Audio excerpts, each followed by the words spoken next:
আসসালামু আলাইকুম রহমতুল্লাহ। আজকে কাছে নিয়ে আসছি। এই কিছু ঘাস হয়েছে, ঘাস কেটে ফেলতে ফেলবো আর কি। ঘাসগুলো অনেক বড় হয়ে গেছে।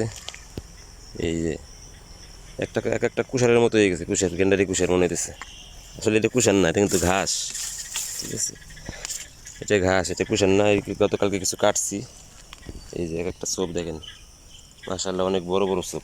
2-3 সোপ কাটলেই একদিন হয়ে যায় আমার গরুর জন্য। এটা গরুর ঘাস। ঠিক আছে, পাশে একটা পুকুর আছে। এই ঘাস অনেক বড় হয়ে গেছে, মানুষ আমার ছাড়াই গেছে আর কি, আমার ছাড়াই গেছে পুরা। অনেক বড় হয়েছে ঘাসগুলা। ওই যে এখানে ওই পর্যন্ত গেছে। এখানে খেরের পালা আছে আমার।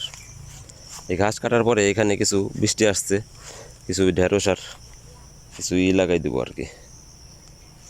ঢেঁড়সের বিচি আর মরিচের গাছ লাগাই দেবো। এখানে বাগান গাছ লাগাছিল, বাগান আসছিল, ঘাসের কারণে বাগান গাছগুলো ছোটো ছোটো হয়ে গেছে। বাগান অনেক খাইছি আমরা, আত্মীয় স্বজনকে দিছি।